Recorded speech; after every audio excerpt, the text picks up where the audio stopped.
What if there were simple exercises that made you feel free and flexible like you were 20 again? I started my journey out extremely tight and stiff, and now I'm more mobile than 99% of people. And for the last 10 years, I've done loads of stretching and mobility work only to realize I just need to establish and maintain these 5 positions. You don't need to become an advanced yogi or gymnast. In this video, I'm going to share with you the 5 positions that will bring back your 20-year-old mobility levels.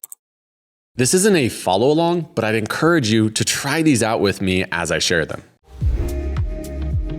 What's the real reason hamstrings and calves become so stiff? Long hours of sitting on them. The body adopts a posture that shortens the whole backside of the body. This results in a tough time bending forward. If I personally had this problem, I would do downward dog every single day. It's no wonder it's such a staple in yoga practices. It's a position that can solve your tight hamstrings and calves while also opening up your thoracic spine and overhead mobility. Now, if you're one of these really stiff people, I think the best place to start is by putting your hands on an elevated surface. This will make the stretch way more accessible to you, and you can actually work on lengthening the hamstrings. Think about lifting the tailbone and squeezing your chest and thighs together. And if your heels don't touch the ground, oh well. They will eventually if you keep working on this. Once you work to the floor, think about making a nice A position with your body. Extend the upper back, straighten the knees, and lift that tailbone upward. Now this will take time, but I've found that doing a few steps forward and back in this downward dog position can greatly speed up the process. The hip flexors, spine, shoulders engage more to establish your mobility. All the sitting, mixed with some jogs and a few leg exercises, can make our hips tight. It's not getting old that makes us lose our ability. It's that we don't ask our hips to open enough throughout the day. Look at how shut off your hips are sitting in a chair. The horse stance asks you to become your own chair. It turns on all those muscles that were shut off. It's called the horse because you spread your legs wide while staying upright like you were riding a horse. I love this position because it fits all ages and levels. If your hips are tighter, you can keep your feet closer together and your hips a tad higher. As you become more mobile, you sink the hips lower, and eventually you can even widen the feet. It's basically a wide stance squat that will open your hips and inner thighs tremendously. Your first goal is to sit in your stance for 30 seconds. The next goal is to work up to a full minute. Your legs are gonna get shaky, but you'll be unlocking unreal levels of flexibility. Bonus is to take a few steps forward and back in your horse. Try to keep your torso upright. This will challenge your hip mobility greatly while activating even more muscle.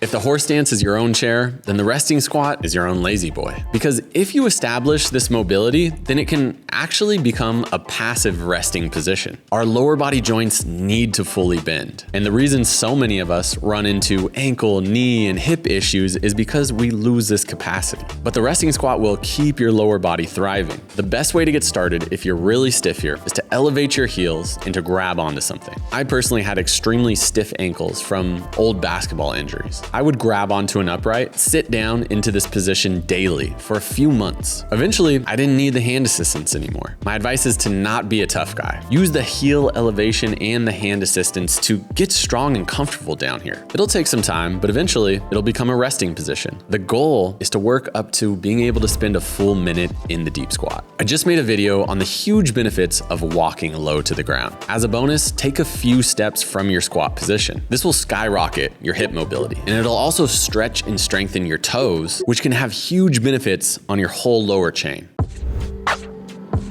There's so many adults who have pain and restriction reaching their arms behind their back. Age-related factors is the reason that Google gives us. But the real reason isn't your age. It's that you simply never practice bringing your arms behind you. And tight chest and shoulder muscles gradually impede our ability to do this. The crab reverses all of this. Sit down with your knees bent and your hands right behind your hips. Push your hips off the ground and slightly move them forward. Notice how this stretches the arms behind you. This is your starting point. Spend 5 to 10 seconds in the stretched position, release back to the start, and then repeat. Now, as the front side of your shoulder opens, the back side will become stronger. And the next step is to start extending your hips upward. Now your wrists, posterior shoulder, and even your glutes have to work hard to establish this position. And the higher you get your hips, the greater the stretch through the shoulders. Now, a good goal over time is to get your body parallel to the ground. And when you reach this level, your behind the back mobility will be awesome. Bonus is to move from the crab position. This This will help convince your body that you need this position to be strong and comfortable. We could all easily do this as kids. It's time to take it back. Take a few steps forward and a few steps back. Sitting fixes us in this hip position. Doing the opposite is crucial for maintaining healthy mobile hips, and tight hip flexors can wreak havoc on the body. It can affect your knees, low back, and even have consequences for the shoulders. The foolproof, common sense way to reverse this is spending time in a lunge. We can get started in this position by keeping our knee on the ground. Grab onto something and practice lifting your knee from the ground. This is a fantastic stretch that starts to use some strength as well. Most adults will thrive when they start to gain strength in mobile positions. Eventually, you can work towards being able to hold the lunge position with no hand assistance. The goal to work towards is hips at the same level as your front knee and the back leg as straight as possible. This can take some time and there's no rush to get there. As a bonus, you can push your front knee forward into a deep split squat. This will strengthen your full knee bend as well as your front ankle while getting the same stretch for the back hip. You can either hold in this position or do some reps in and out. I wanted to keep all these movements body weight, so you could do them in your apartment or your backyard every morning. But the last position that's crucial to establish if you have any shoulder stiffness is the hang. Hanging can heal shoulder problems by opening up the space in the joint. You can start it with your feet on the ground and still get amazing benefits. But working up to 30 to 60 seconds full hang will not only drastically improve shoulder function, but also give you most of the grip strength that you'll ever need in daily life. There's one range of motion that I find very important that isn't on this list, but I found a sneaky way to get it in here. Side flexing your torso is a very underrated range of motion. It keeps the side of your body mobile, which can easily get glued down from too much sitting. Now you can simply do some side bends from standing like this, but I've been digging doing them from my horse stance. Start by reaching one arm over past your center line. As you become more mobile, you can start to think about touching the side of your core to your thigh. The result is a great stretch for your QLs, lats, psoas, and other core muscles. Just throw a few reps in while you're in your horse. Let's make this very practical. Here's a routine guide with some numbers to shoot for. Crab by 10-second holds by 3 times, which means 30 seconds in the crab position. Horse by 30 to 60 second hold. Downward dog by 30 to 60 second hold.